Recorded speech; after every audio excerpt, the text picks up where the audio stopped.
Okay, so Happy New Year, everyone. I hope you all are doing well.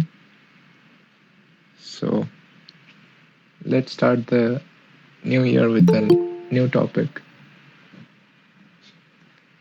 So, we will come back to continuity after a few weeks. Let's start with polynomials today. So, polynomials. So, this is quite an important topic as far as ISA entrance is concerned, because a lot of questions come from solely on this topic. Okay, so let's first cover a few preliminary results so what is a polynomial? A polynomial is like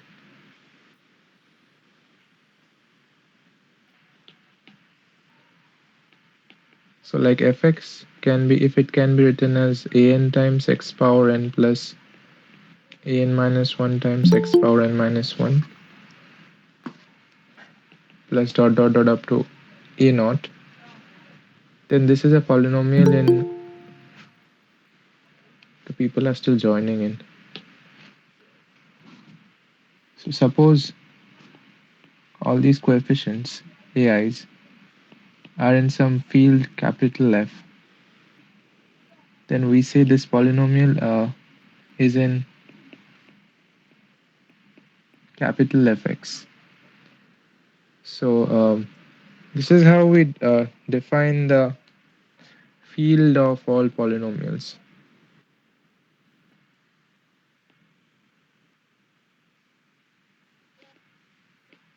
With coefficients in F.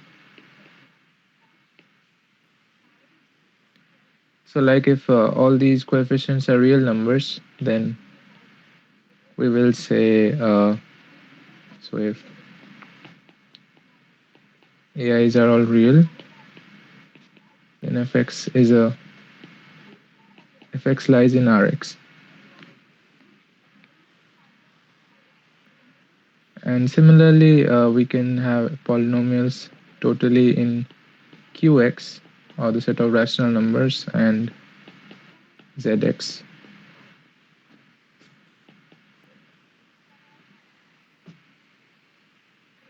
So mostly all three of them are separately important to us. So first start with division algorithm. So division algo. So it's the polynomial version of remainder theorem. So we have a polynomial fx and we have another polynomial rx. Sorry, suppose gx. So suppose both of them are defined in the same space of polynomials fx, then there exists a unique polynomial Rx in Fx such that degree of R is strictly less than degree of G, and Fx can be expressed as the product of Qx and Gx. So, would you mind scrolling up to the top once? Yeah. Yeah, sir. Thank you. Okay, so Fx can be written as Qx times Gx plus Rx. So this is the remainder polynomial, so remainder with degree strictly less than the divisor polynomial. And this is the dividend. Nothing is known about its degree. So, sorry, this is the quotient.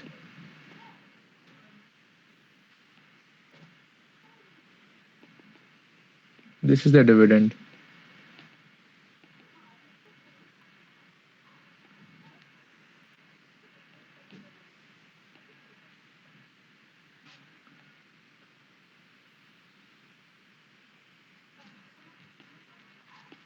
and we say fx, like gx divides fx if rx is 0.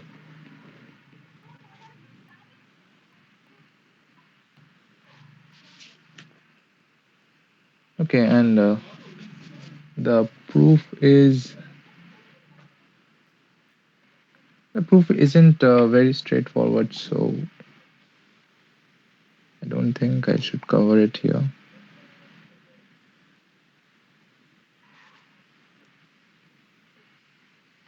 Okay, so the another corollary, or you can say a theorem, is called the remainder theorem.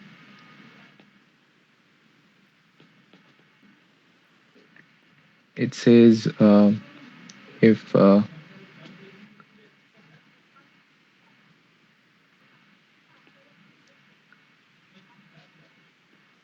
if a is a root or 0 of fx in f,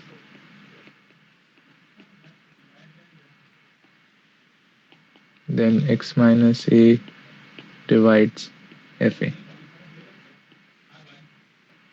I mean fx.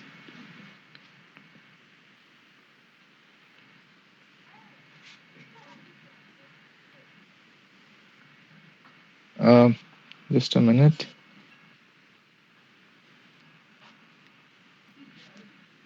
This is actually called the factor theorem. So yeah, so this is actually called the factor theorem. So the remainder theorem is the remainder of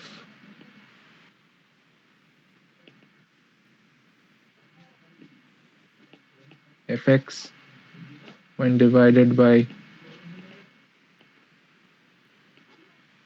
any linear factor. Suppose x minus a is fa. Yeah, so like the proof is super simple. So if x can be written as some x minus a into some quotient polynomial qx plus some remainder polynomial rx. Now substitute x equals to a, so we get 0 plus rx. So this implies rx equal to f of a, which is a constant. As always, r has degree less than or strictly less than degree of x minus a, which is of degree 1. So r has degree 0, so it's a constant number. I mean, r is inside f. So that was the corollary. Now, moving on to the next, the factor theorem.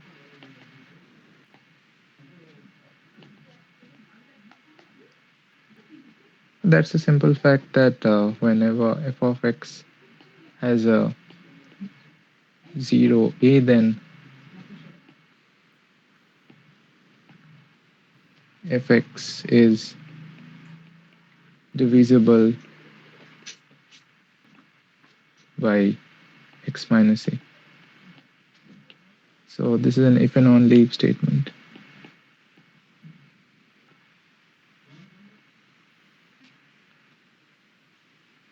The 0 here means f of a is 0. So this implies f of a can be written as, f of x is some qx into x minus a times rx,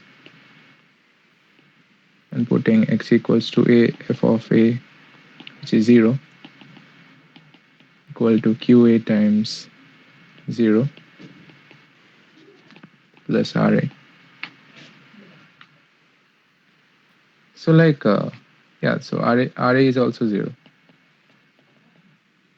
So which implies like r has to be a constant number, since the degree of the divisor is already 1. So r is equivalent to 0. So f is just the product of x minus a into some polynomial qx.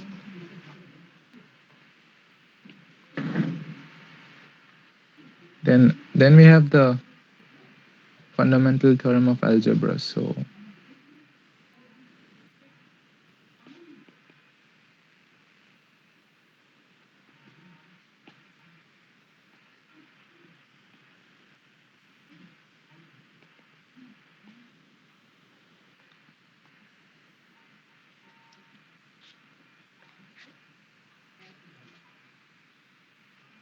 So this says any polynomial fx in Cx, that's the set of complex numbers. So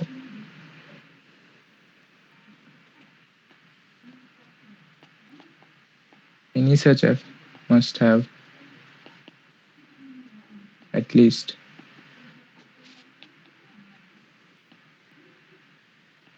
one root in this set of complex numbers. And then you can inductively show that we can divide out that root and get another.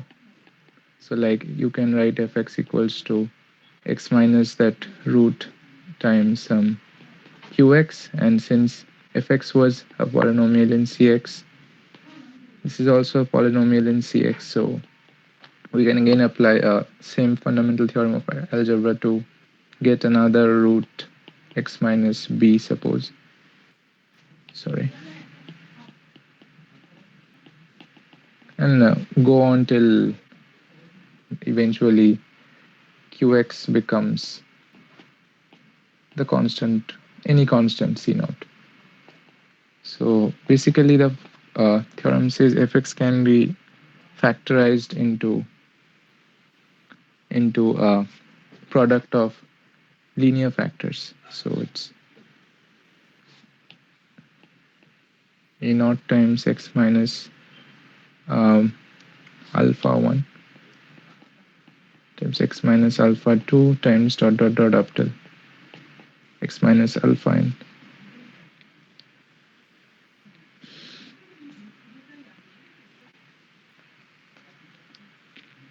So keep in mind that these alpha i's may not be distinct.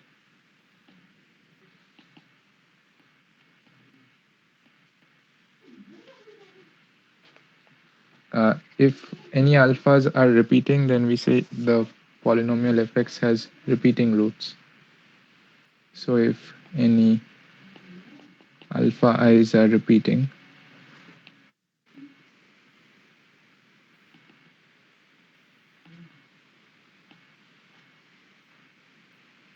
then observe that the derivative of that polynomial.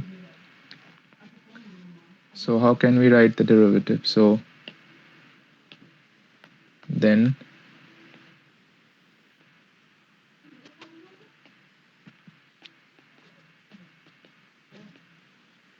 so fx can be written as x minus alpha I times some qx, where qx, where x minus alpha I also divides qx, since alpha is a repeating root. So now taking derivative, we have qx minus alpha I times q dash of x. Okay, so Sir, if any alpha is a repeating, then what is that written? then observe that. Okay, sir. Sir, could you please scroll up once? For a bit? Thank you, sir. Done, sir.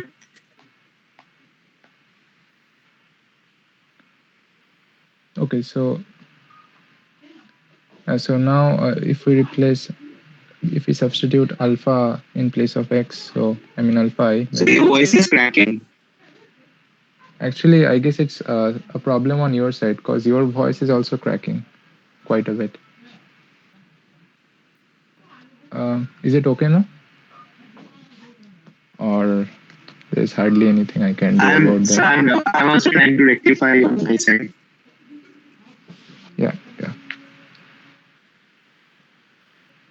Sir, how have you written the derivative above?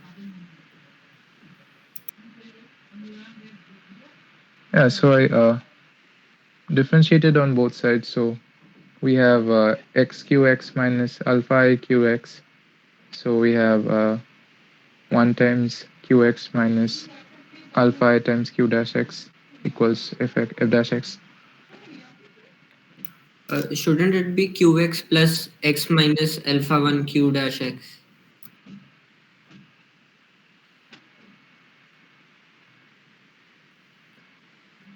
like if you consider these two as two functions, then you can write it as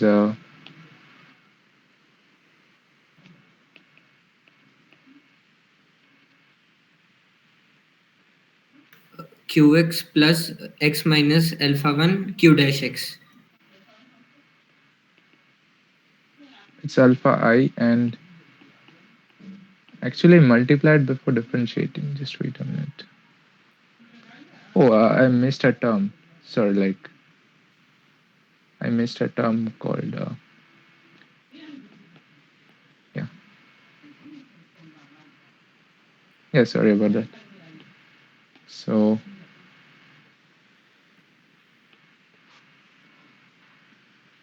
yeah, so you can differentiate it either ways, but don't miss terms. So then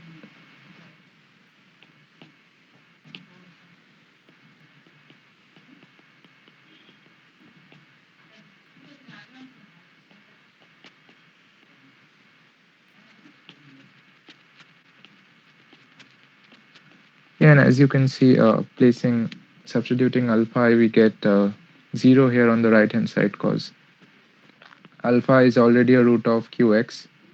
So it goes to 0 and this goes to 0. So therefore, I mean, x minus alpha I divides f dash x. Therefore, like,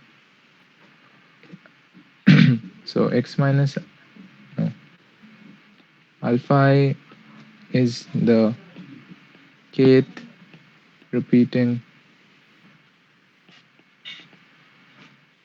root of fx if and only if x, the kth derivative of fx has a root alpha I.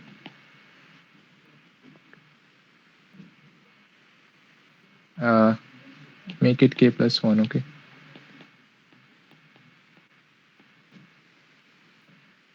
Sir, Yeah. sir, is it possible that, for example, alpha is a root of fx? Fx is a polynomial. In Uh, in Rx, you mean? yes, yes. So alpha is a root of fx, and alpha is also a root of f double dash x, two times differentiation of fx. But alpha is not a root of f dash x.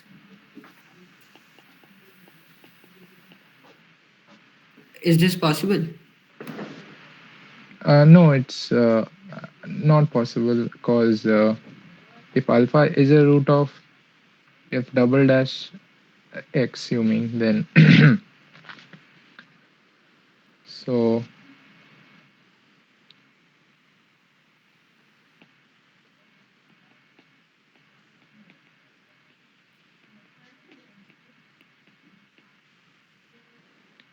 now you can integrate it on both sides. So what do you get then?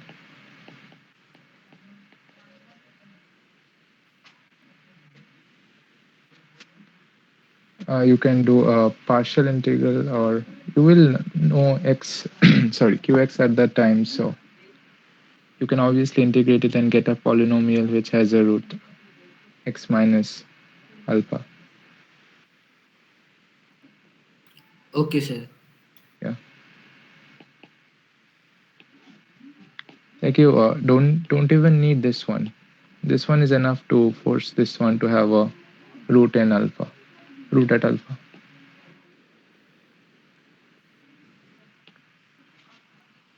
So now we have a simple like results for polynomials over integers. So what should I call it? Just a random theorem.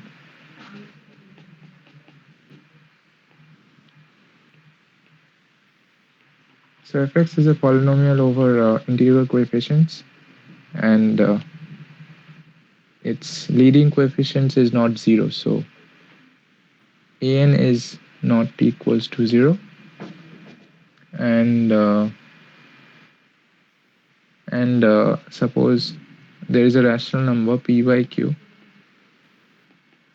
If there exists rational number p by q such that the GCD between p and q is 1, and pq are obviously integers and q not equals to 0, and p by q is a root of this polynomial, then p must divide the constant term or a0, and q must divide the leading coefficient or an. Okay, so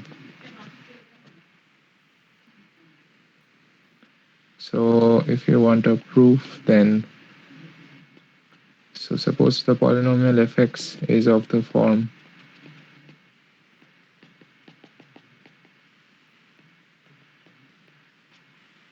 so now putting p by q, we have 0,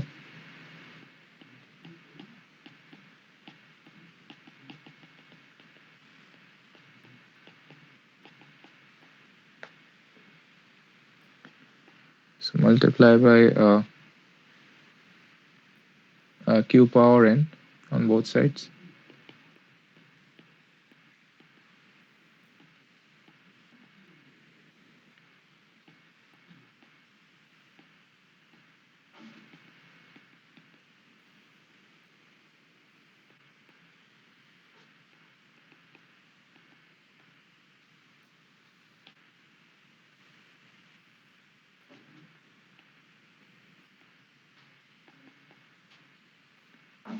Take q power n on one side, and the rest, all the terms on the right hand side, are divisible by p.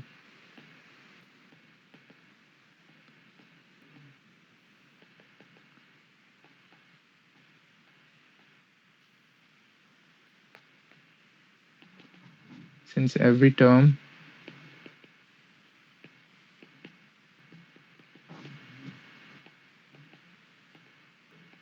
is divisible by p, this implies p divides the left hand side. This implies p divides a naught q power n, which implies p divides a naught, since we assumed pq have GCD 1, so they are mutually coprime. So this proves one side, that p has to divide the constant term. For the other side, we bring the first term on the left hand side, also minus p.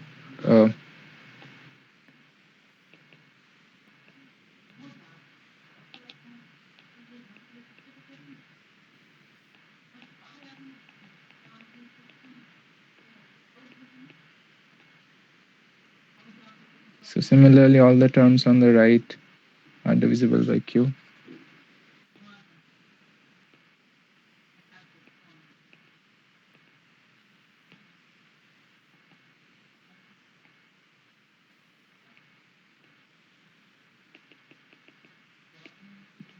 Which implies q divides the left hand side, which implies q divides p times p power n times an, which implies q divides p power n. So, sorry, an, since pq has GCD 1. So p divides a naught and q divides an. A small corollary we have is if this is a monic polynomial, or if fx is monic, that is an is plus or minus 1, then obviously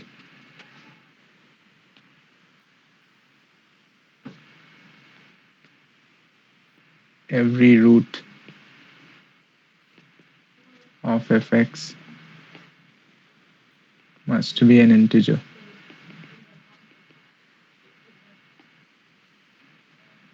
Because observe that q has to be, so q divides an implies q divides 1, which implies q is less than or equal to 1.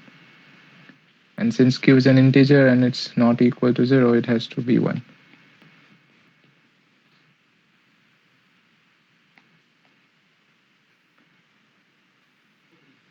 Another corollary.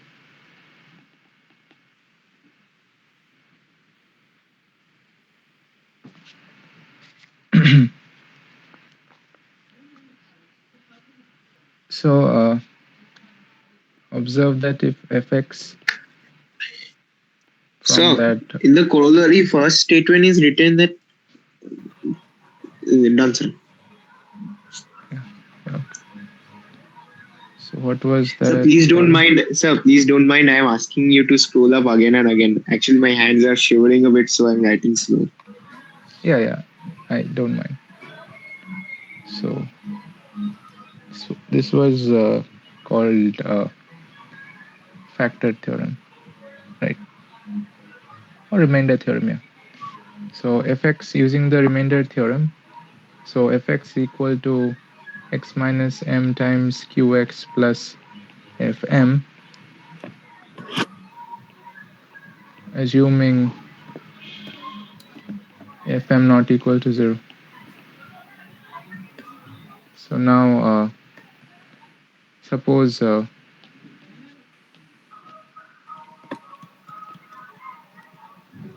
someone is unmuted. Can you mute yourself, please? Okay. So suppose f of a is 0. So suppose a is the root of fx. This implies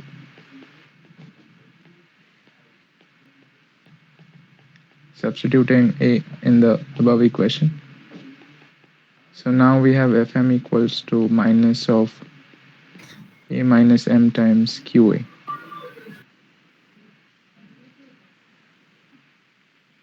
So this implies a minus m divides fm. Right. So that's the result of this corollary. So if uh,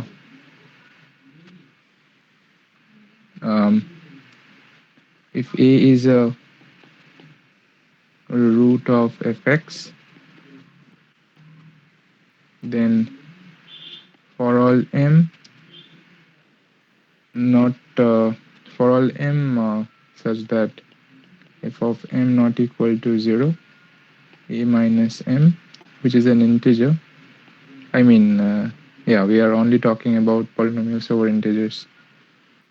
Divides f of m, which is also an integer. So an integer divides an integer. This is not a factor. Okay, this is a and m are both fixed constants, not what do you say, indeterminables. Indetermin. Sorry.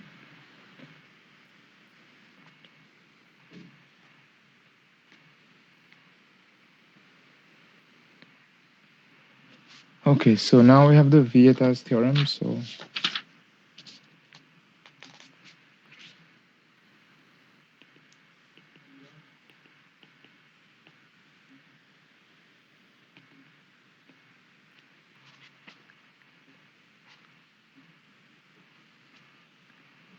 this again is that very fundamental theorem that we can obtain easily by using the fundamental theorem of algebra and multiplying the factors and expressing the coefficient in terms of the roots of that polynomial. So like as you have learned in any quadratic system, so in any quadratic polynomial, fx equal to some a times x squared plus, so the product of the roots equal to c by a, and yeah, it's minus 1 times c by a.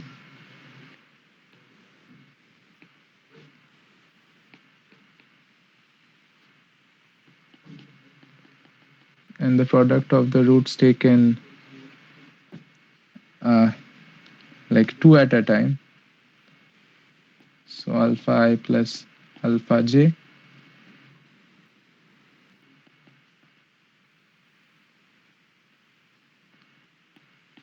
which is basically alpha 1 plus alpha 2, since we are only there are only 2 roots in a quadratic polynomial. So that's b by a.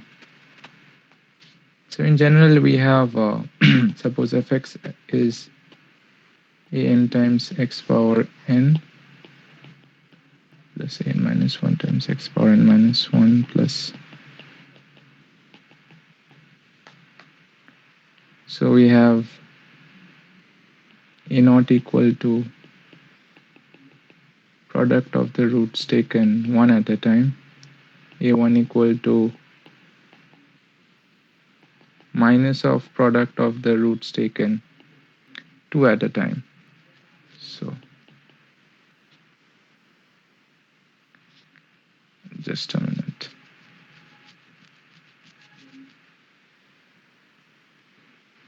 Sorry, not actually product, sum of the roots.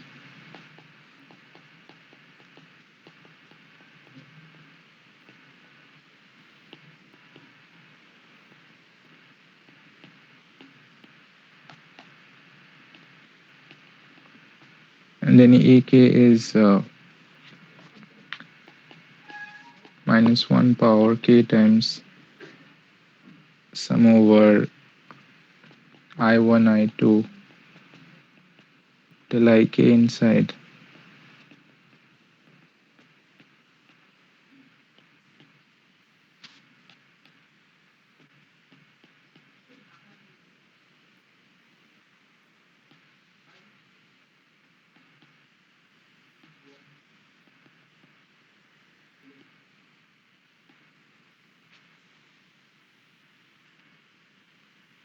okay. So that's the Vieta's theorem. Proof is simple, just multiply this thing.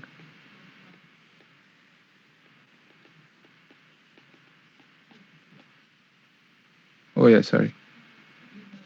You have to divide all of them by an if you don't assume them to be monic beforehand. Yeah, so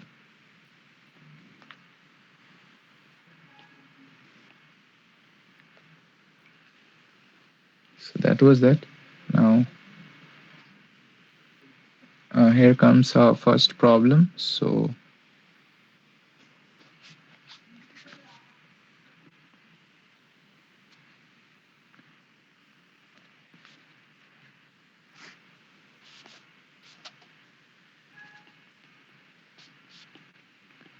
x cubed plus 3x squared plus minus 7x plus 1. This has the roots x1 or x1, x2, x3. Find evaluate x1 squared plus x2 squared plus x3 squared.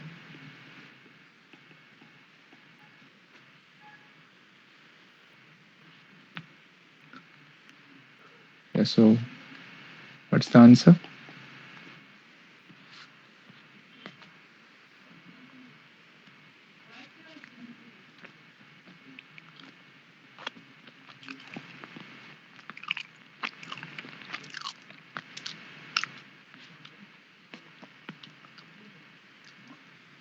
Yeah, just 23.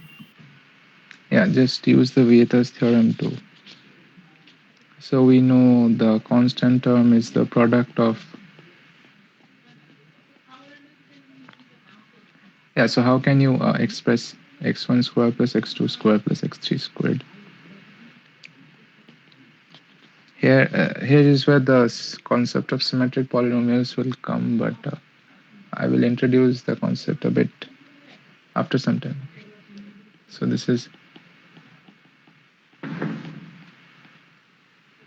minus so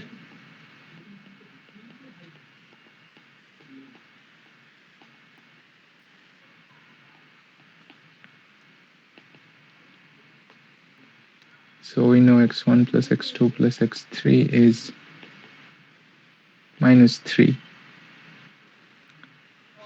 and x1 x2, I mean this one,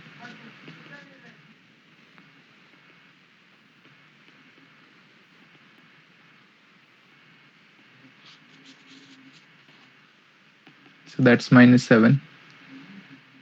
So we have minus 3 squared minus twice of minus 7, so 9 plus 14, 23.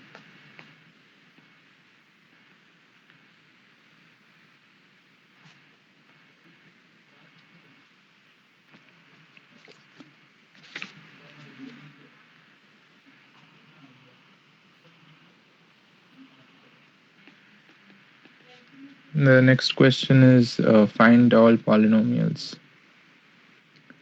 All polynomials P satisfying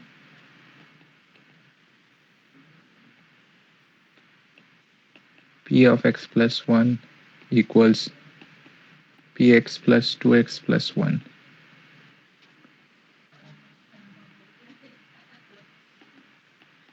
Try it.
So any breakthrough till now?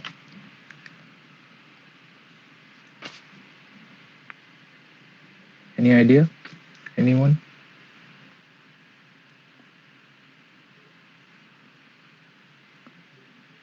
It is just a guess. Px is equal to x square.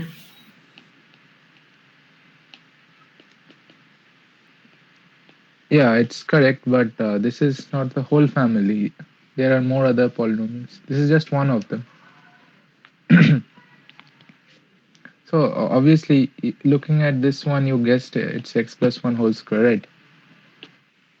So Sir, is it 2x or 7x? 2x, 2x is 2x.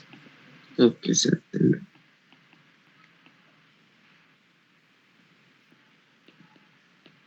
Yeah, so building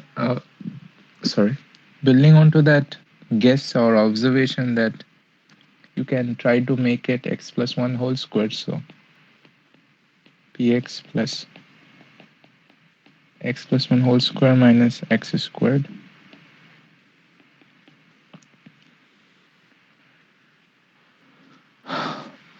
And taking x plus 1 squared on this side, x plus 1 squared equal px minus x squared. Now, I assume that's it's a new polynomial f of x plus 1, and this is a new polynomial f of x. That same polynomial. So we get f of x plus 1 equals f of x. And what does this imply? Fx is a polynomial. Suppose it has some finite degree. So suppose degree of f is less than infinity, so it's finite.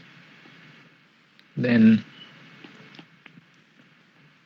let alpha be the maximum root of fx. This implies f of alpha equals to 0 equal to f of alpha plus 1. So that implies f of alpha plus 1 is also 0. So that implies alpha plus 1 is also a root of fx, a contradiction. So either the degree is infinite, which isn't possible, or is not considered. So therefore, the degree of f has to be 0. Or f is a constant polynomial.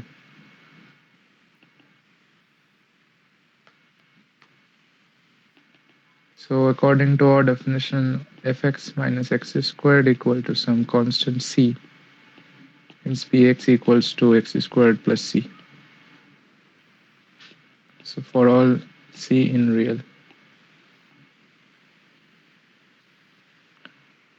As Abhishek said, x squared is also one of this family, but not all.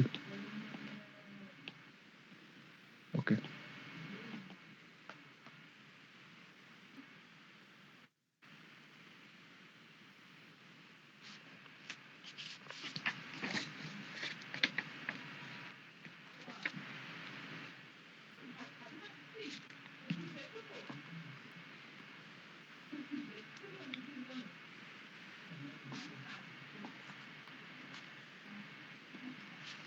Okay, so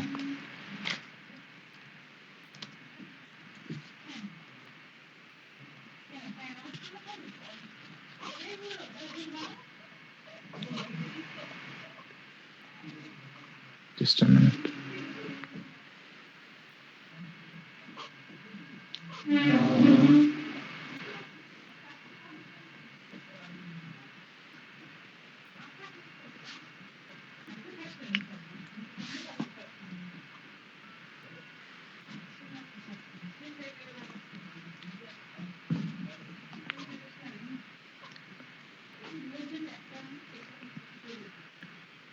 Uh, so now you know the closed form for, so a few closed forms.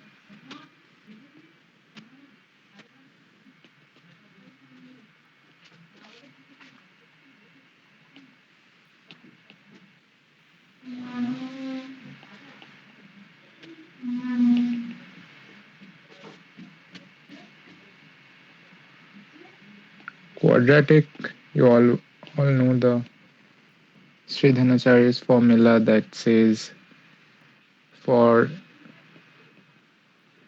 fx equals ax square plus bx plus c.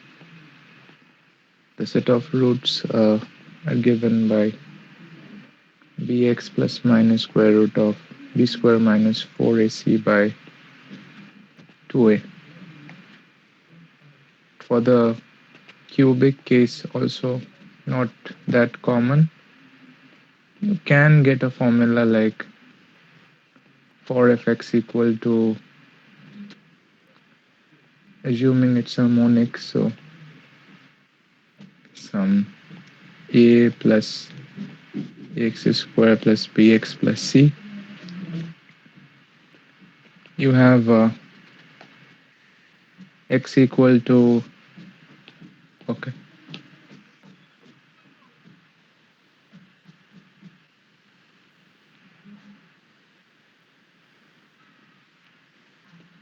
so we first define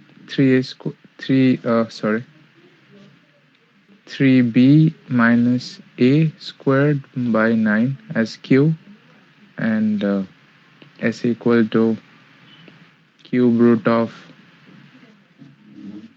first we have to define r here. So r equal to 9 times a plus a times b minus 27 times c minus twice of a cube by 54. So that's r. Now using these r and q, we have cube root of r plus q cube plus r squared, that's s. And the lastly we have t cube root of r minus q cube plus r squared. So now the set of all roots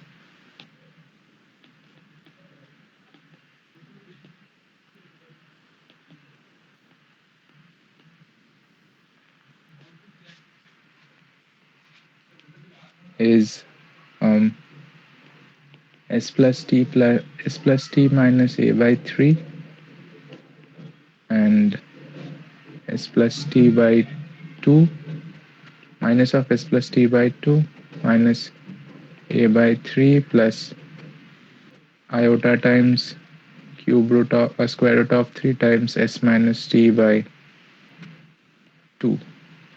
That's the second root.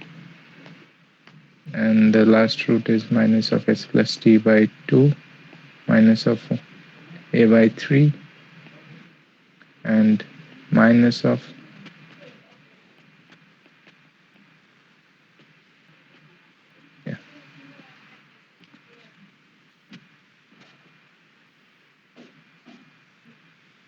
Sir, will we have to remember this? if you can, then you can remember it, like it may help, but in objectives only. Or I just wanted to tell you that a closed form exists for the the cubic equations, and similarly a closed form will also exist for degree 4 polynomials, but that's even more complicated, so I'm not bothering to write it down. But for any fifth degree polynomial, all the 5 roots may not be real, like like sorry, I mean here also they are not real, but I mean all the 5 roots may not have a closed form. So note.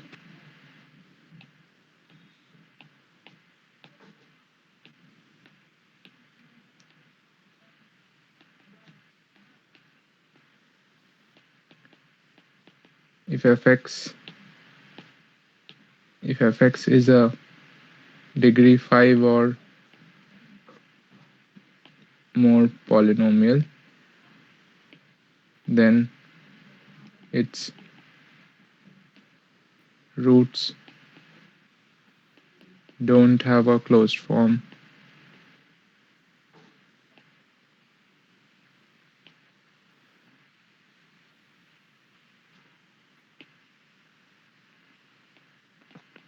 that is like they cannot be expressed as finite combination of the coefficients of fx over the basic operators. Sir, is this a proven fact? Yeah, it's proven fact. It can be proved easily using a bit of group theory and ring theory. I will try to show you the proof next week. Okay. So over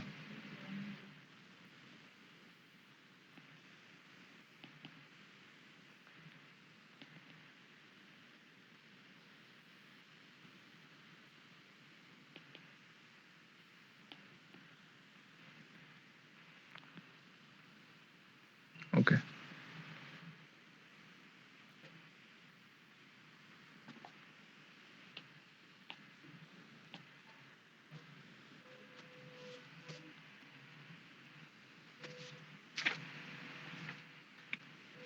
And then we have the Eisenstein's criteria. So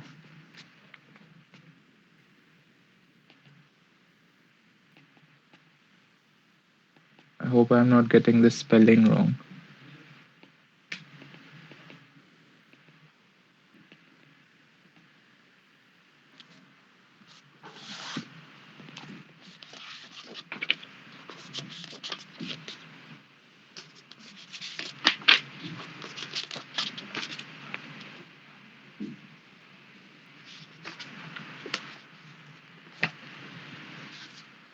Okay, so again we are talking of polynomials over integers.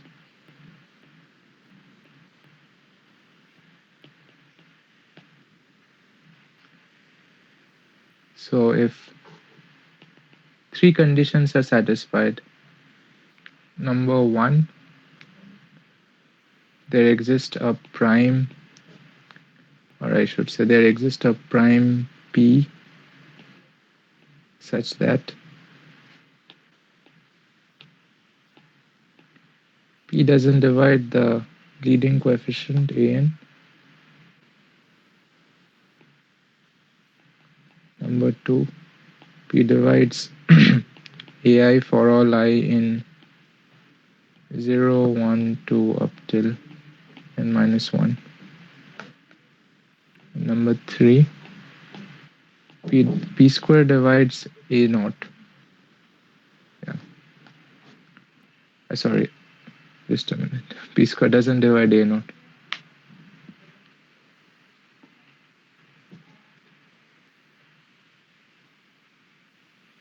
Yeah. So it's whose criteria? Eisenstein's criteria. It's not Einstein, okay.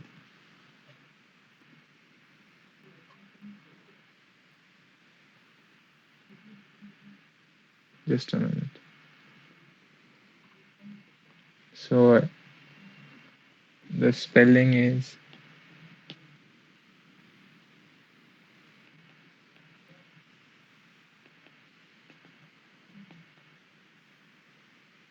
yeah. So p divides all the coefficients of the polynomial except the leading coefficient, and p square doesn't divide the constant term. Then f is irreducible.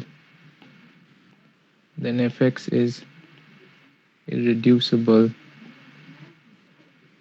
over zx, over integers. So now the proof.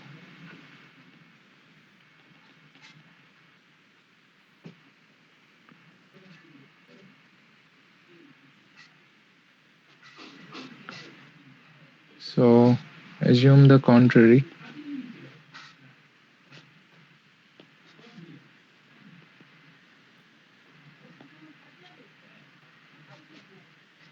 then fx can be written as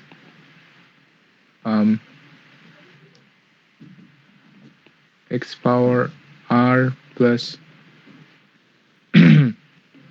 b of r minus 1 times x power r minus 1 plus up till b naught times x power s times sorry.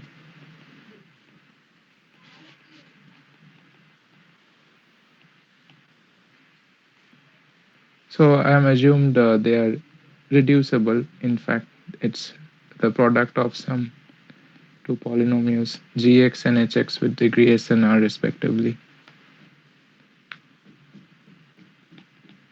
So suppose gx is x power r plus b r minus 1 times x power r minus 1 plus dot dot up till b naught, and similarly hx is that. Okay, now r has to be greater than 0 for f to be reducible, and similarly s has to be greater than 0 and s has to be less than n also, and similarly r has to be less than n. Yeah, okay. So now we have to pick k such that, so, or I suppose, so pick I such that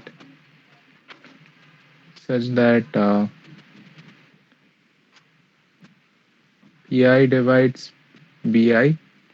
I mean pi doesn't divide bi, and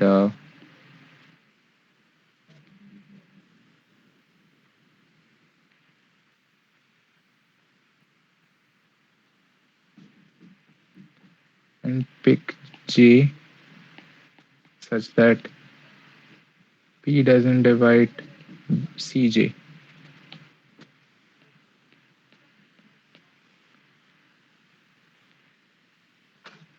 I mean, I should put it like pick I such that for all k greater than I, p divides bk, and pick j such that for all k greater than j, p divides ck. Okay, that's how I and j are picked in in gx and hx respectively. Okay. Now we will have a look at the I plus jth coefficient of fx. So now, what is the, I'm sorry, I plus jth coefficient of fx? So ai plus j, it's the convolution, so it's sum over, or I should write it out longhand. We have a term ci and cj and bi plus other terms where j is more than, I mean, okay.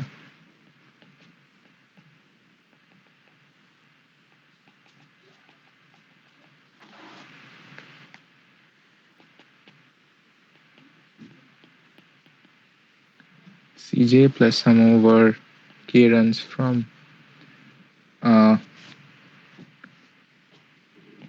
1 through minimum of I and j, b of I minus k, c of j plus k, plus sum over k runs from 1 through minimum of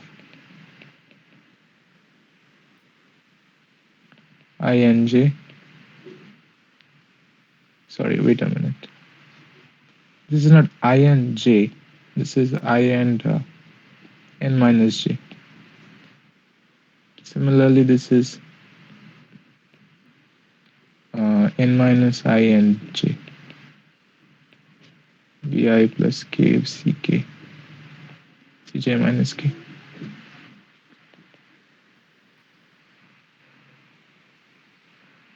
Okay, and according to our assumption, so the sum of cj, ci bj,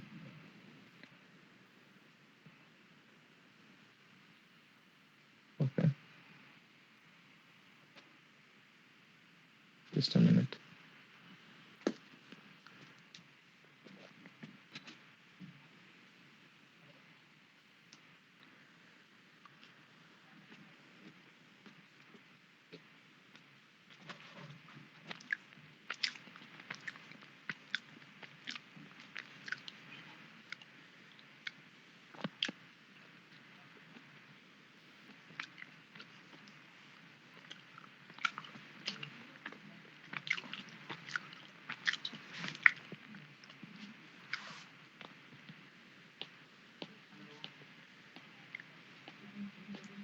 So we know p square doesn't divide a naught, right? This implies what is a naught in this mess. So from this we know a naught is equal to b naught plus c naught into c naught, sorry. So p square doesn't divide b naught into c naught. So when a perfect square doesn't divide two of them, so p doesn't divide, so p square doesn't divide b naught and p square doesn't divide c naught.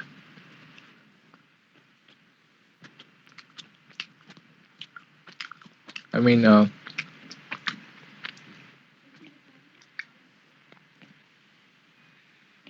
p doesn't divide both of them.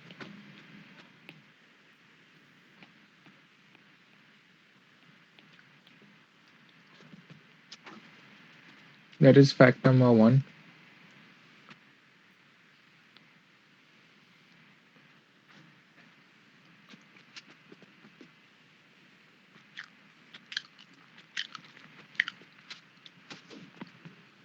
And since we know I and j are the smallest such indices such that p doesn't divide bi and p doesn't divide cj, we have this thing not divisible by p either. So on the RHS, bi cj, so p doesn't divide bi cj, since p doesn't divide bi and p doesn't divide cj and p is a prime, so the product is also not divisible by p. And p divides I plus j, okay, because I plus j is not n, okay. P divides all the ai terms except an. So p divides ai plus j, p doesn't divides the first term, that's bicj. So p shouldn't divide all the rest of the terms, right?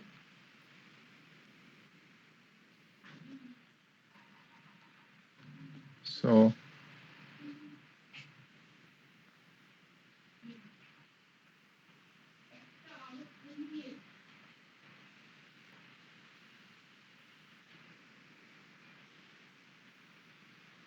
just a minute.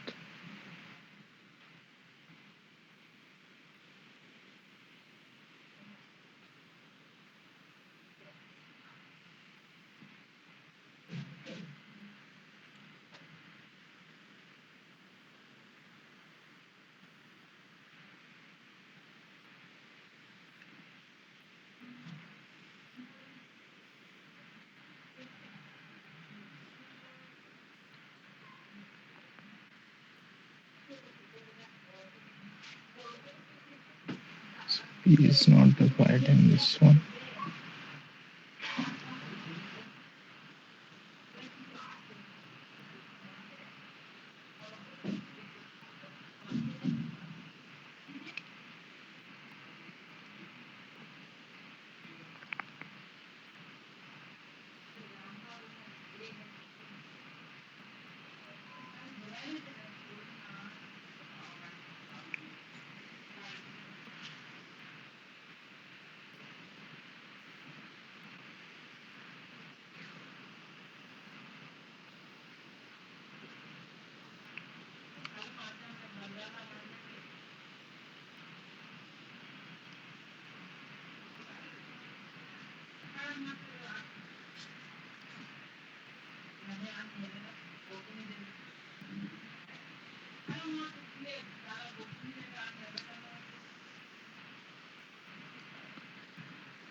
Okay, so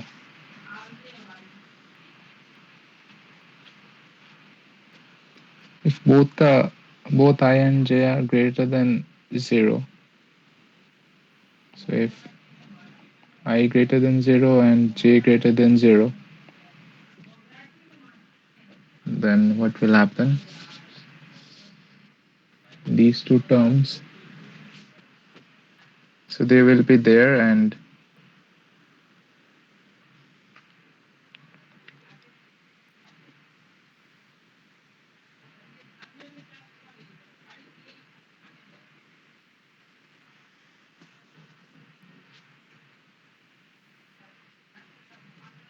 just a minute.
Yeah, so look at let's look at the two polynomials gx and hx more carefully. So we have hx equal to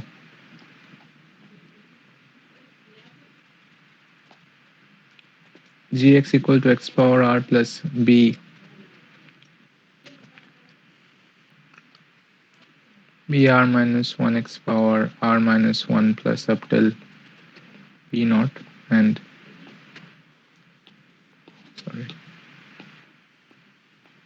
that's x equal to x power, what was it, s.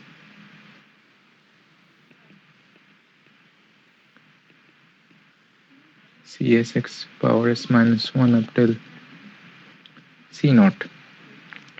So now c naught b naught, this is a naught, and p square doesn't divide a naught. This implies p divides c naught, XOR p divides b naught, since p can't divide both of them, but p has to divide one of them. Okay, so without loss of generality, assume p divides b naught. This implies p doesn't divide c naught. Now this is the first term, a naught. Any of the other terms will have c naught times a few of the terms of coefficients of g plus other terms, like, yeah. So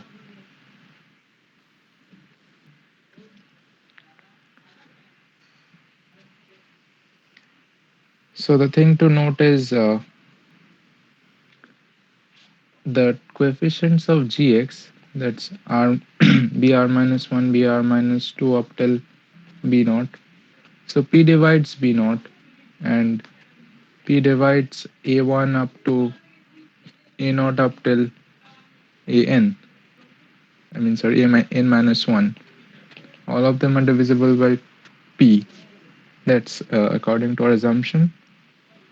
So p has to divide a1, which implies a1 equal to c naught b1 plus b1 c naught. C1 b naught. This is already divisible by p, since b naught is divisible by p. And since p doesn't divide c naught, b1 has to be divisible by p. Okay, and similarly, iteratively, we can say a2 equals to c naught b2 plus c1 b1 plus c2 b1.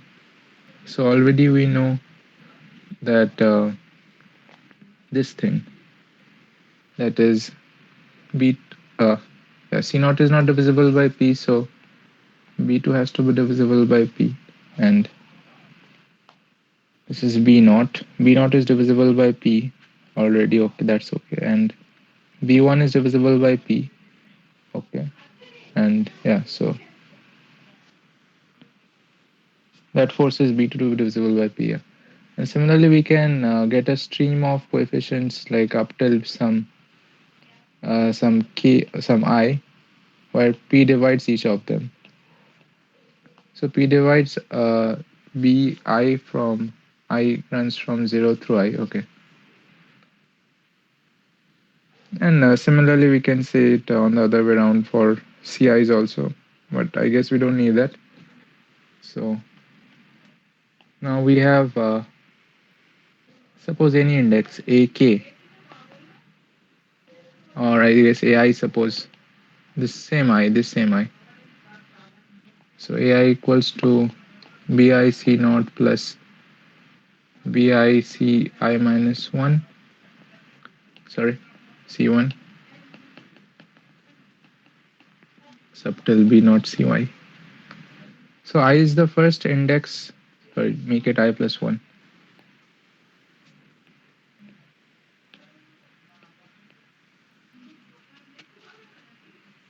So I plus 1 is the first index where P doesn't divide BI plus 1.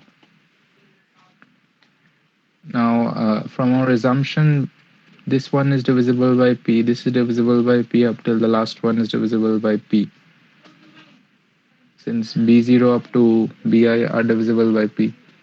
And this thing is not divisible by P from our assumption, from the maximality of I. So that implies P doesn't divide AI plus 1. And since now two things can happen. Okay, so two things can happen. Either either I plus 1 is n. So if I plus 1 is n, this proves what was actually n. N was the degree of f, right? And what was I plus 1? It was the maximum coefficient of g, I guess, yeah, of g, which we didn't divide. And what is the range of I plus 1? I plus 1 could have been, so I was inside, I plus 1 was inside this set, 0 up till r minus 1. Since degree of g is strictly less than degree of f, r minus 1 was strictly less than n, yeah, n minus 1, because degree of g was r. So that means I plus 1 was strictly less than n minus 1. And here, so I plus 1 can't be equal to n, so this is not possible. So the other case is uh, there is no other case here. There is no other case. So we are getting a contradiction anyhow. Hence, f is irreducible.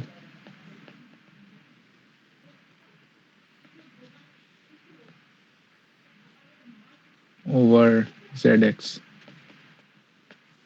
and that proves our theorem.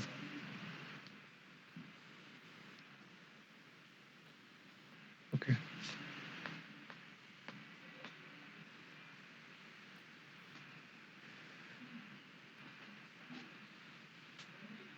Sir, how do we define irreducibility in a rigorous manner? Okay. So polynomial fx over f. So basically, it's irreducible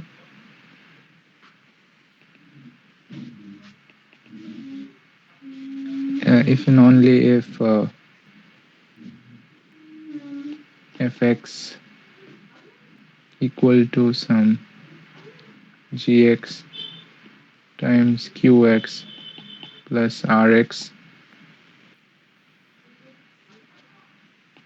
for all where r not equal to 0, for all gx in fx such that degree of g is in between. So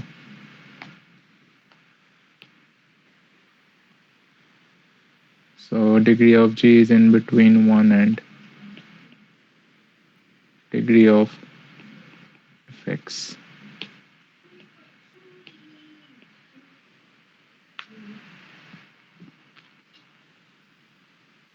So how will we differentiate between irreducibility over integers, reals, rationals?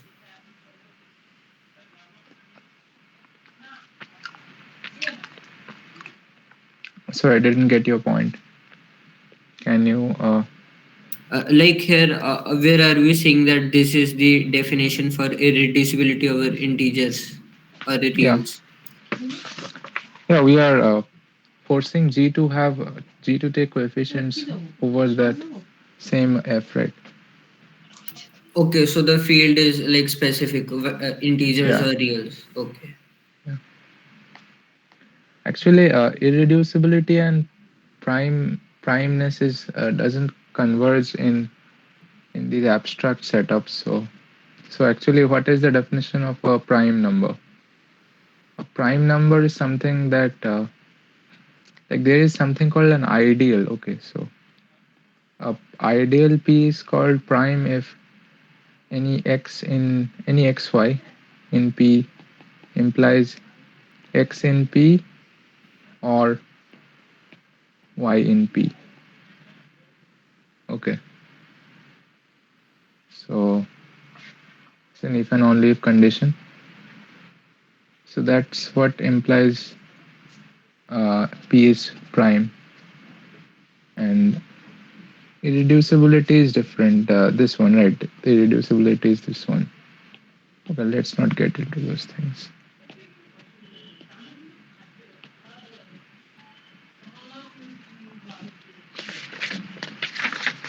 So now we have, what do we have?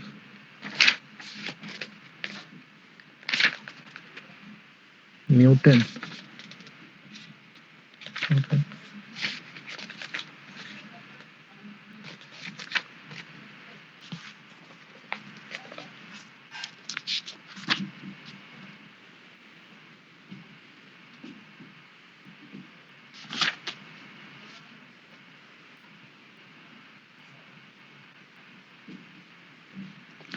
So there's another theorem.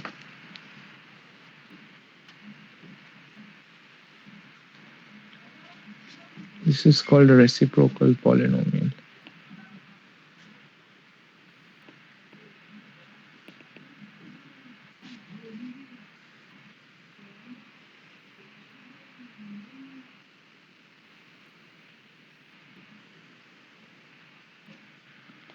So if x equal to a n x power n up till a naught, if ai equal to ai minus n minus I for all I in 0 up till n,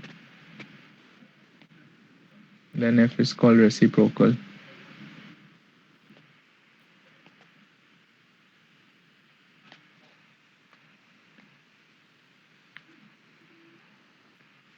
Like for example, this polynomial.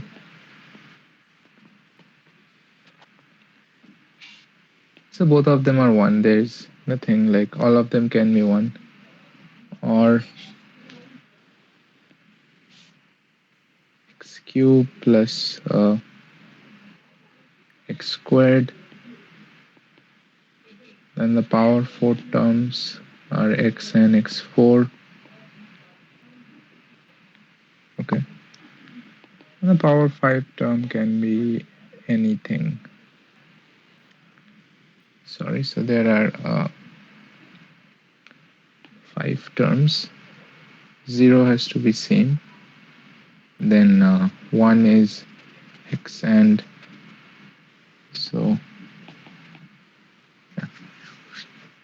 This is another reciprocal polynomial. Things like that. The theorem is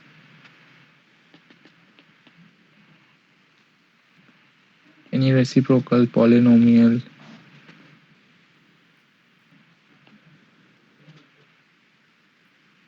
of degree 2n can be written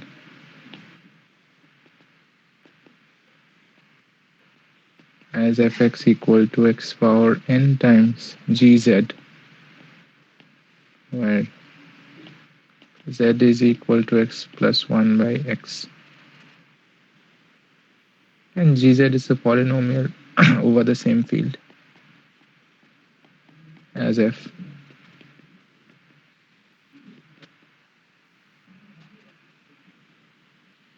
And degree of g is n, exactly n.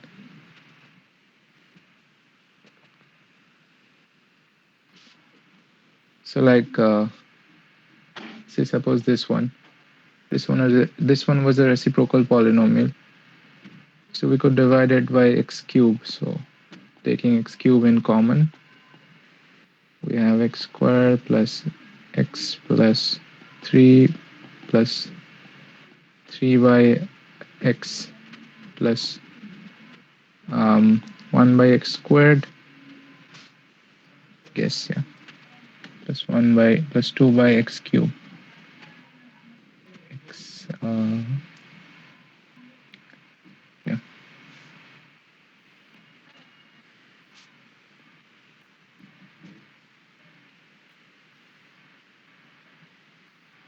Just a minute. Oh, okay.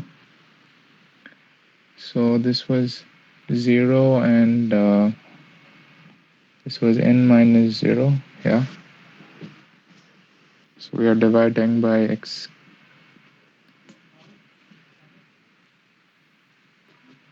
I'm sorry.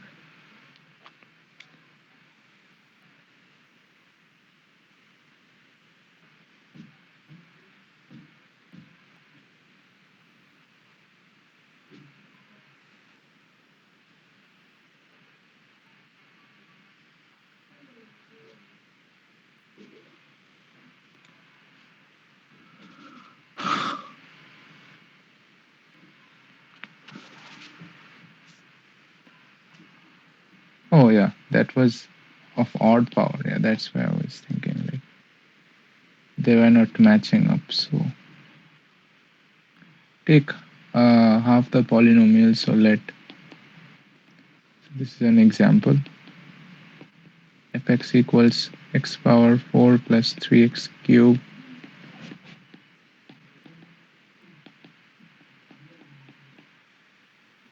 is x plus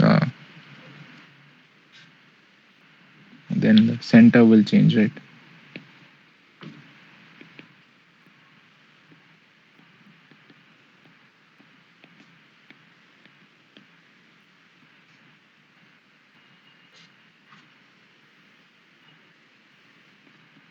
Make it 5, make them 3. So therefore x, taking x square common,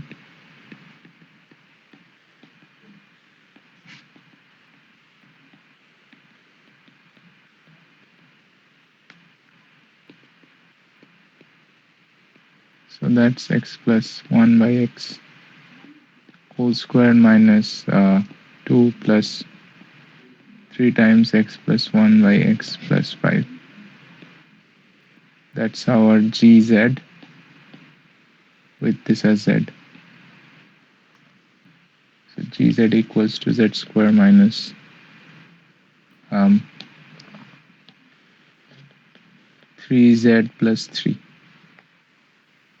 Therefore fx is x squared plus times g of x plus x1 by x.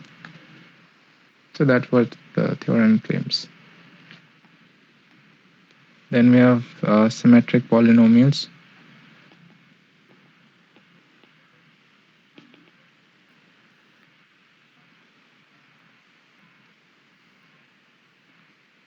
So what are these?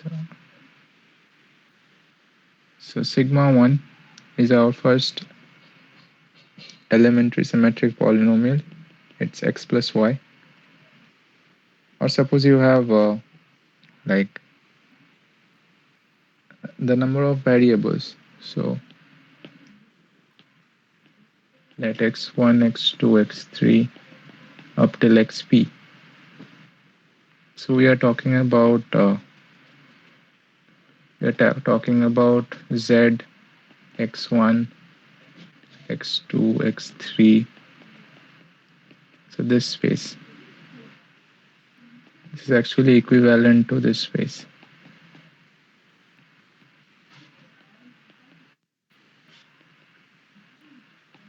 This is a multivariable polynomial, na? Yeah.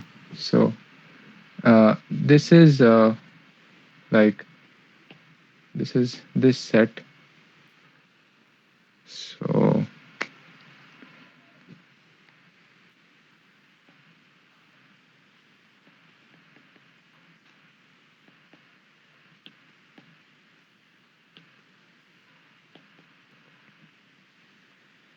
sum over zi times xi power anything you may suppose. So xi power n and yeah, so it's difficult to express it as such. This is easier to express. So it's sum over ai x power I runs from 1 through n. n inside natural numbers, I inside z, and x is a fixed variable, a variable. And this thing, that is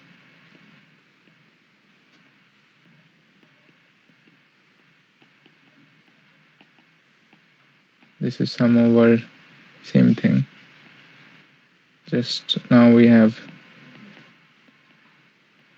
bi's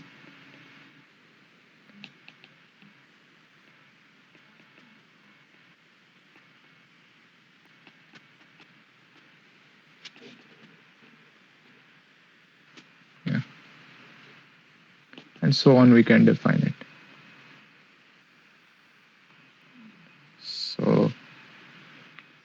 So now sigma 1, that's the elementary symmetric polynomial over p variables, I suppose. So we don't mention the p, but it's there, okay.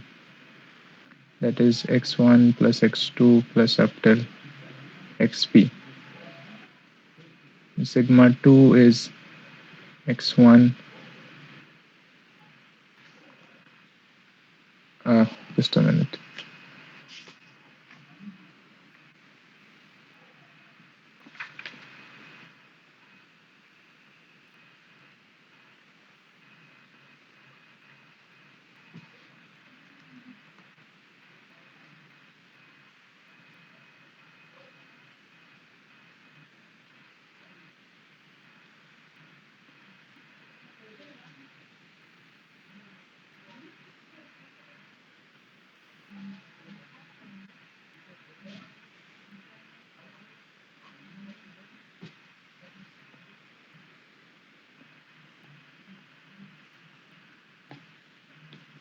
It's sum over ij in 1, 2, 3 up to p, xi, xj, and sigma 3p is similarly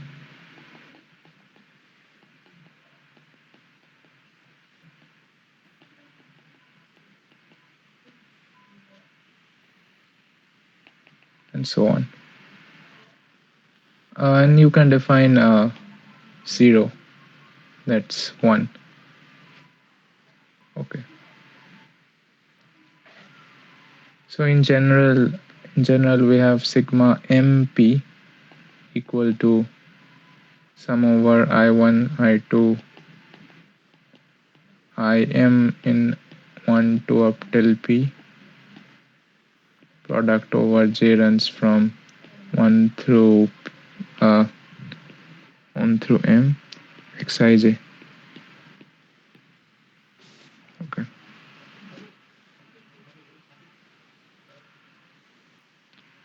So what makes them symmetric? So definition of symmetric.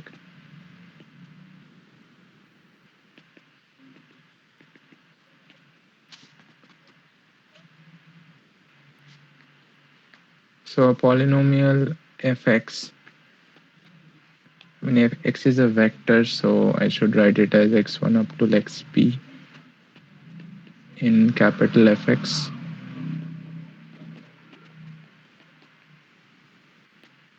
Symmetric if and only if for all permutations in S of f of x, Sn, Sp, sorry. This is the group of all p permutations of the set 1 up to p. So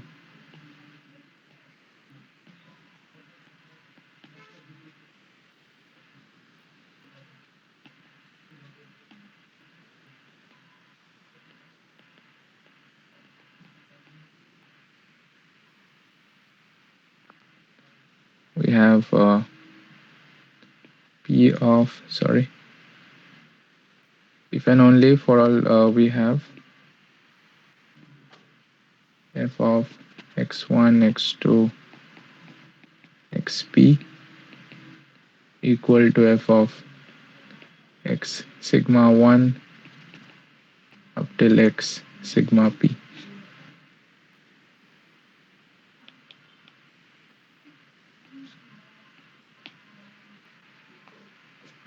So basically, we can iterate the variables in any order and still the polynomial remains fixed. Like here they are fixed from the commutativity of multiplication of real numbers. Yeah. Examples are, sorry, examples are these guys, right? The elementary symmetric,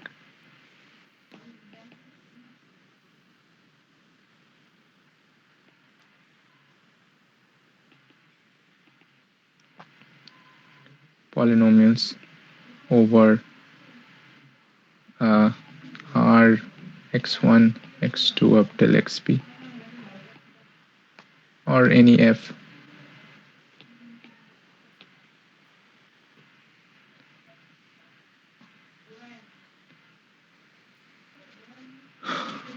Okay, now the next fundamental theorem of symmetric polynomials is any symmetric polynomial.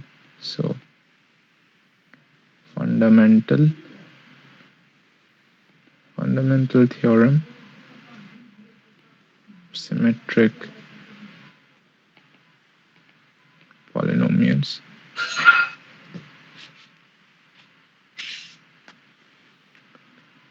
Every symmetric polynomial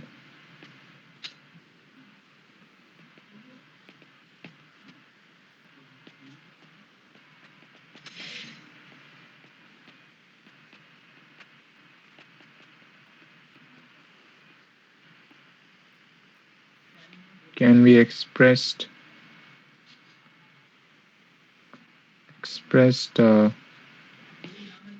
in terms of sum and product of finitely many symmetric polynomials.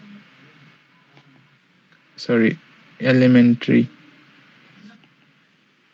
symmetric polynomials sigma 1 p up till sigma p, sorry, np, or sorry, pp. Degree doesn't have any role in here.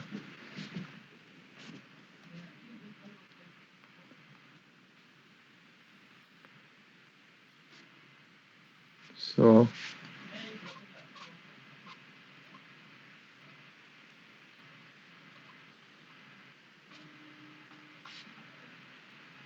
like you can express different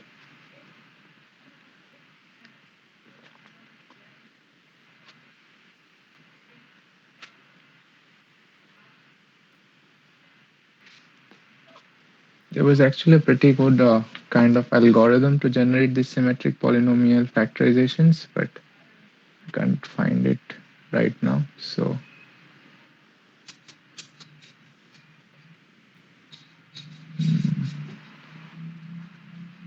that was actually helpful. So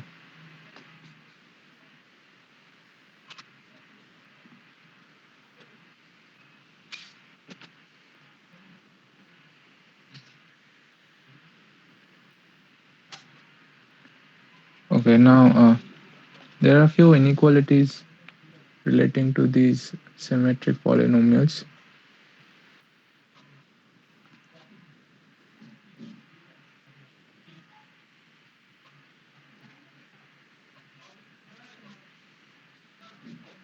So we have elementary symmetric mean.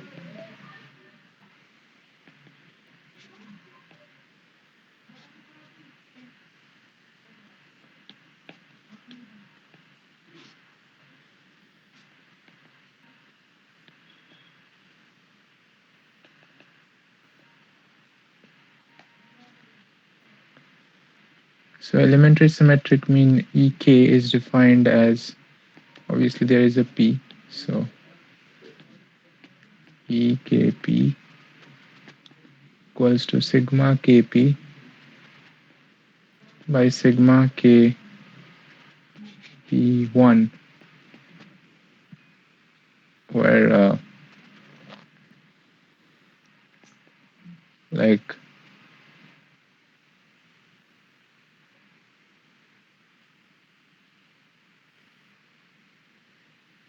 so it's sigma KP by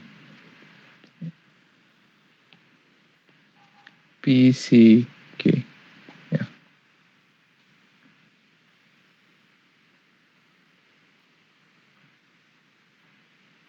So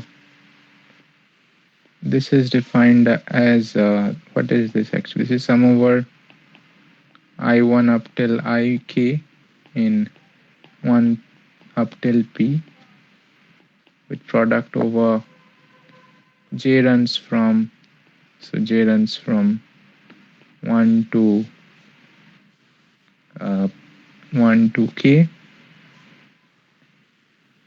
X of, instead of X we will be replacing it with 1. So basically a lot of ones multiplied, so it's 1. So it's 1 power how many times? K times. So 1 power K. So it's basically the number of ways you can choose K things from these P things. So that's PCK. So the kth elementary mean of a system with P random with P in indeterminables is sigma KP by PCK. Okay, so that was the definition. So example, we have sigma 3, 5. 5 would be very large. So sigma 2, 3. So that is, I mean, E23 is sigma 2, 3 by, sorry, did I write it now? Okay, it's okay. 3C2. Sigma 2, 3 is xy plus yz plus zx by 3C2 is 3. Similarly, sigma 1 or E24 is x1, x2 plus x2, x3 plus x3, x4 plus x2, x4 plus x3, x1 by 6. 4C2 is 6. Yeah. Now the inequality is E of k comma p whole squared is greater than or equal to E of k minus 1 comma p times E of k plus 1 comma p. Kind of like the Cauchy-Schwarz inequality. This is also sometimes called the Newton's inequality. So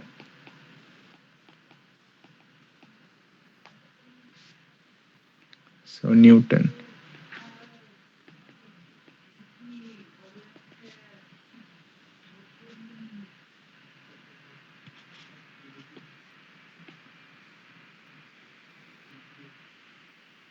Oh, shouldn't have done that.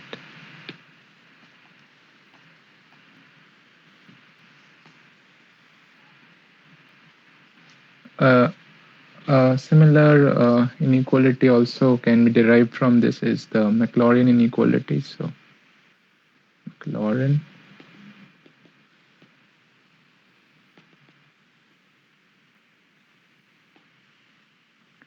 it says the ith root of the jth symmetric mean is greater than or equal to the kth root of the kth, sorry, I mean this is also ith root of the ith symmetric mean is greater than or equal to the kth root of the kth symmetric mean. given I is less than or equal to key. Equality holds if and only if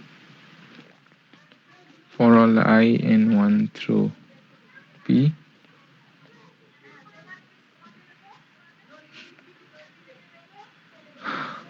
just a minute.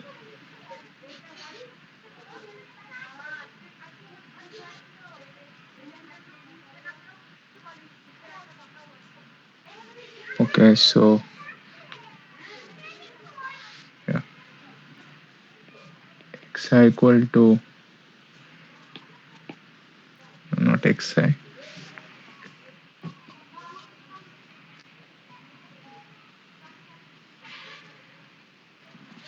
If all the xi's are same, so x1 equal to x2 equal to up till xp.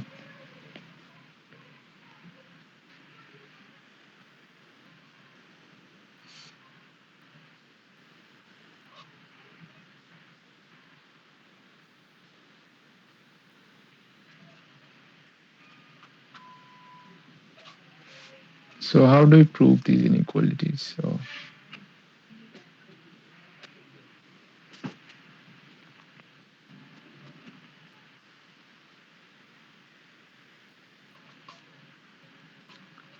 So I will not prove them here right now. So let's first solve a few problems with them. So question number 1.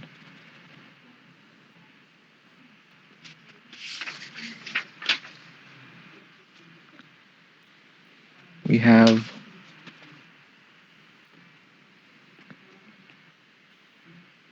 not e, so x power 5 plus y power 5 equals 33 and x plus y equals 3. And find the value of x and y.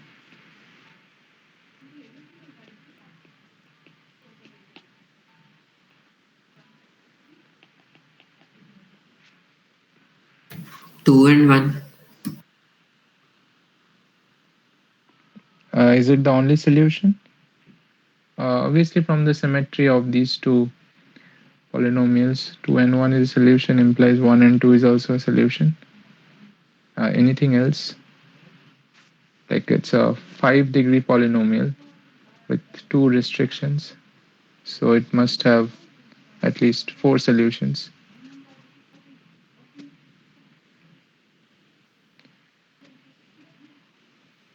I mean, all of them may not be distinct then, but what will be the degrees of, I mean, how many times will these two roots repeat?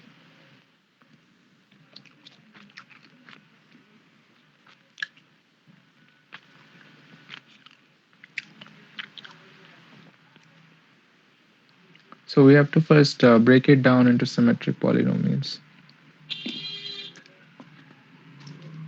So breaking x power 5 plus y power 5 into symmetric polynomials, we get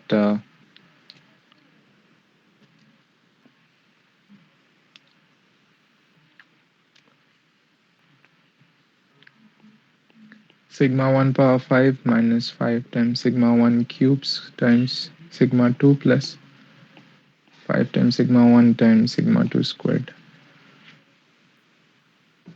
Okay, so this sigma 1 and sigma 2s are basically x plus y and xy. And from this we have sigma 1 equals to 3. So we only need to find sigma 2, right? So substituting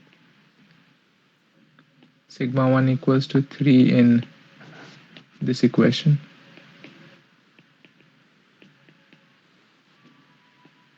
we have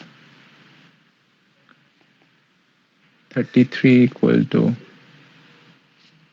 I guess sigma 2 squared minus 9 sigma 2 plus 14. I mean sorry, this is equals to 0. Now this is a quadratic in terms of sigma 2. So we can solve it using our closed form. So sigma 2 comes out to be, how will you factorize it? So 9, 7 and 2. So this implies sigma 2 minus 7 into sigma 2 minus 2. So sigma 2 is either 7 or sigma 2 is 2. So xy is either 7 or 2.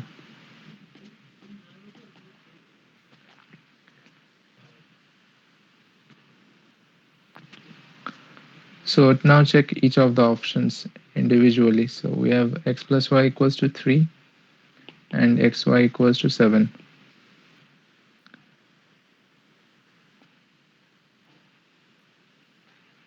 What does this imply?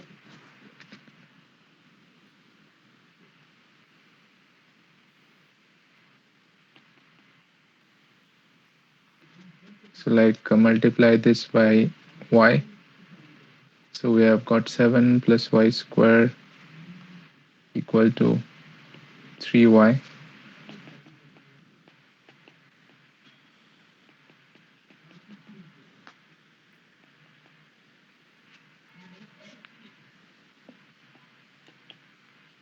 So y is minus 3 plus minus square root of 19, I guess. 9 plus 4. No, sorry. Sir, there should be I outside. Yeah, sorry. 28 and 9, yeah. Yeah. So one pair of solution is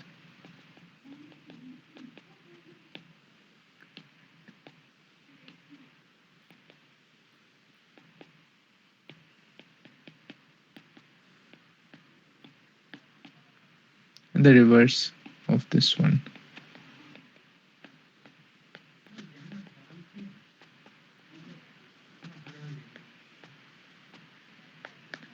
And the other two will come from this and this, which you can verify will be 2 and 1 and 1 and 2.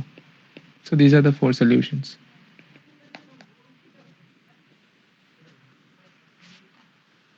Okay. Okay, so it seems we have crossed our time limit. So let me give you a few assignments and end the class.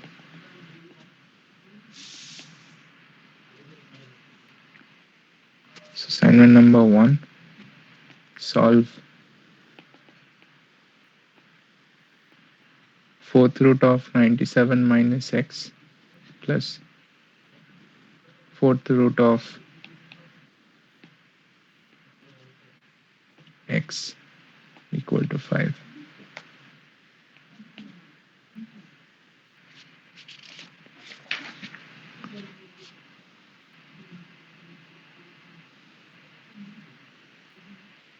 Number 2 is find or solve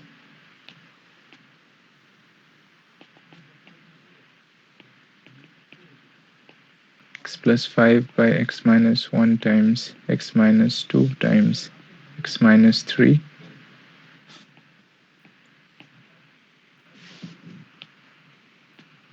equals a by x minus 1 plus b by x minus 2 plus c by x minus 3.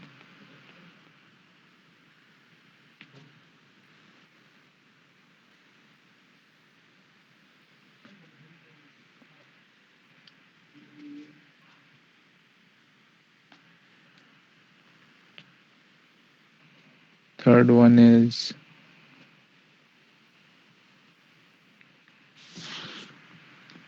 if fxy is symmetric,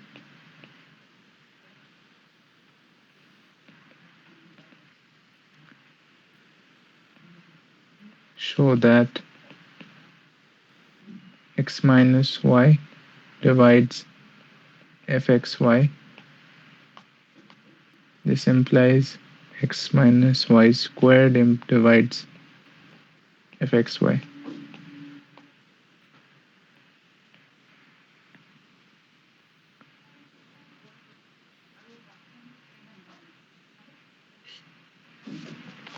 The last one is let or if alpha 1 and alpha 2 are roots of x squared minus 6x plus 1, then for all non-negative integers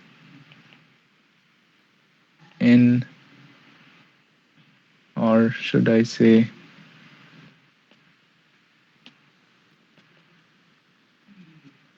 then x1 power, sorry, alpha 1 power n plus alpha 2 power n. This is an integer, so let me write it here.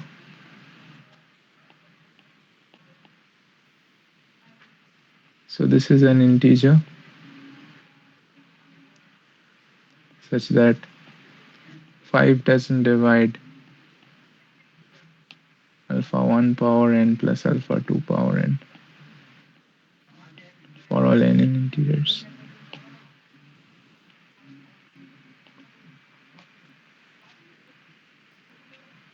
That's the end of the assignment, and so to the class. Okay, bye then. Happy New Year. Bye.